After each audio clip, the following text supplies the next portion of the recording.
মানে আর কি দেখতে হবে এই জীবনে, এখন শুধু সেটাই ভাবছি।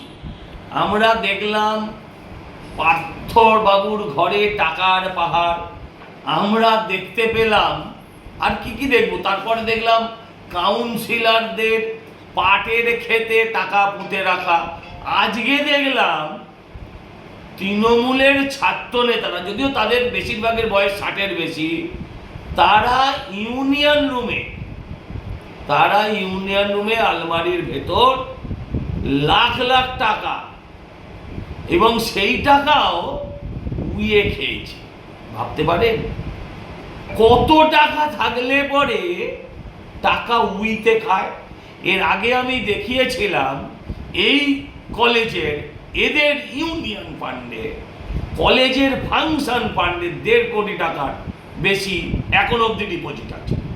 আর এখন দেখা যাচ্ছে লাখ লাখ টাকা উই খাওয়া, এবং এই সমস্ত টাকা জনতার, এদের গরিবের টাকা, ছেলেদেরকে ভর্তির টাকা। যেখানে যেমন চাকরি দুর্নীতি দেখেছেন, টাকা নিয়ে চাকরি হয়েছে, ঠিক সেরকমভাবে এই সমস্ত কলেজগুলোতে লাখ লাখ টাকার বিনিময়ে, লাখ টাকা কম বললাম, কোটি টাকার বিনিময়ে এই সমস্ত কলেজগুলোতে এরা ভর্তি বিক্রি করেছে। আর এদের সঙ্গে মাথা থেকে পা অবধি যুক্ত। এদের কোনোদিন পুলিশ টাচ অবধি করেনি।